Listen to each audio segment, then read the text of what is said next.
FIR में दर्ज 8 आरोपियों के नाम सामने आए हैं। इनमें सबसे पहले रामशंकर यादव उर्फ टिन्नू यादव, अनुकल्प मिश्रा, अविनाश शुक्ला, करुणेश पांडे, मनीष यादव, लवकुश मिश्रा, रामशंकर मिश्रा और सुभाष श्रीवास्तव के साथ साथ और कैशियर्स के भी नाम हैं। इस पूरी एफआईआर में दूर दूर तक न तो चंपत राय का नाम है, न ही अनिल मिश्रा का और न ही गोपाल राव का। ये तीनों फिलहाल राम मंदिर के देखरेख से लेकर व्यवस्था तक के लिए सीधे तौर पर जिम्मेदार हैं। सवाल उठा कि क्या टिन्नू यादव एफआईआर दर्ज होने के बाद फरार हो गया। यूपी पुलिस के टॉप सोर्सेस के मुताबिक टिन्नू यादव को हिरासत में लेने से पहले तमाम सबूत इकट्ठा किए जा रहे हैं। टिन्नू यादव इस पूरी साजिश की सबसे अहम कड़ी माना जा रहा है। पहले दिन से टिन्नू यादव का नाम सामने आ रहा था।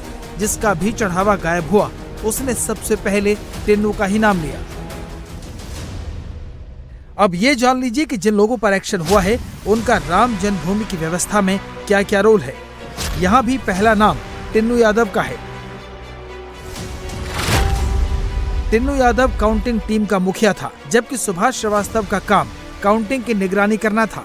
लवकुश मिश्रा, अनुकल्प मिश्रा, करुणेश पांडे, रामशंकर मिश्रा, मनीष यादव और अविनाश शुक्ला चढ़ावे में आए कैश की काउंटिंग टीम के मेंबर हैं। पुलिस के मुताबिक अभी और गिरफ्तारियां होंगी। टिन्नू यादव और मनीष यादव चाचा भतीजा हैं, जबकि अनुकल्प मिश्रा और लवकुश मिश्रा जीजा साले हैं। टिन्नू यादव के बाद दूसरा सबसे बड़ा नाम सुभाष श्रीवास्तव का है।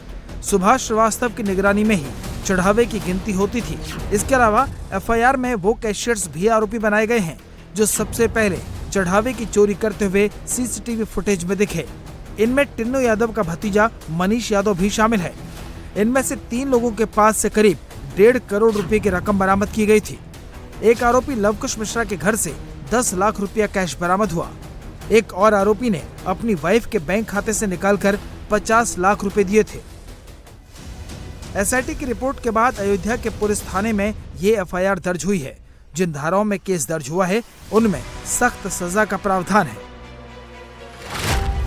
आरोपियों पर पावर का गलत इस्तेमाल करके संपत्ति में विश्वासघात, चोरी के सामान की आदतन खरीद फरोख्त, चोरी की संपत्ति ठिकाने लगाना और आरोपियों की आपराधिक साजिश के साथ साथ दूसरे आरोपियों के साथ शामिल होने की धाराएं लगी हैं।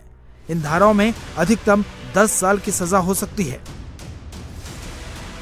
पुलिस की जांच में अगर और नाम आते हैं तो जांच का दायरा बढ़ाया जाएगा। यूपी के सीएम योगी आदित्यनाथ ने 15 दिन का समय मांगा था, लेकिन उससे पहले ही एक्शन शुरू हो चुका है। जो विश्व हिंदू परिषद चंदा चढ़ावे में घोटाला सामने आने के बाद अयोध्या में अपने सारे कार्यक्रम रद्द कर चुका था, वो अब इस एक्शन पर संतुष्टि जता रहा है। ये एफआईआर तीसरा कदम है जो ट्रस्ट ने उठाया। पहला कदम था जब उन्होंने मुख्यमंत्री जी से कहा कि एसआईटी बना करके जांच करिए। दूसरा कदम था कि जब एसआईटी आई तो चंपत जी ने कहा मैं महामंत्री हूँ, मैं सबसे पहले आपकी क्वेश्चनिंग के लिए उपस्थित हूँ। और जैसे ही ट्रस्टीज़ को उन लोगों के नाम मालूम पड़े जिनका जिक्र एसआईटी की रिपोर्ट में है, बिना कोई देरी किए लगभग तुरंत उन्होंने ये एफआईआर लिखाई है। इस अपराध की पूरी तरह से जांच होनी चाहिए। ये जांच उन्हीं लोगों तक सीमित नहीं है जिनका नाम एफआईआर में है। पुलिस इस पूरे अपराध की जांच करने के लिए स्वतंत्र होगी और जिन लोगों पर भी आरोप लग रहे हैं उन सबके ऊपर लगे हुए आरोपों की जांच करेगी, बिना दबाव के, बिना डर के और बिना छोटे बड़े के भेद के। हालांकि समाजवादी पार्टी एफआईआर को दिखावा बता रही है। अखिलेश यादव ने सोशल मीडिया पोस्ट में लिखा, भाजपा राज में नाइंसाफी की दिखेगी ये झांकी, फुनगी को फांसी, शाखाओं को मिलेगी माफी। जनता कह रही है कि पहले एसआईटी के बहाने सारे सबूत साफ कर दिए होंगे और ये निश्चित कर लिया होगा कि किन बड़ी मछलियों को बचाना है और किसको फंसाना है। उसके बाद एफआईआर हो रही है। लगता है एसआईटी को पहले रिपोर्ट बनाकर दे दी गई होगी और उसके हिसाब की जांच की गई होगी। मतलब निष्कर्ष पहले निकाल लिया गया होगा। अयोध्या में राम मंदिर में चढ़ावा और आभूषणों की जो चोरी हुई थी उसमें एफआईआर दर्ज होने के आदेश हो गए हैं। इसके बाद स्पष्ट हो गया है कि ये मामला बहुत गंभीर है और राम मंदिर में चंदा चोरी होने की एफआईआर लिखने के बाद प्रदेश के मुख्यमंत्री को एक दिन भी सत्ता में रहने का कोई नैतिक अधिकार नहीं रह गया है। हम चाहते हैं कि प्रदेश के मुख्यमंत्री इस्तीफा दें और निष्पक्ष जांच पूरी हो।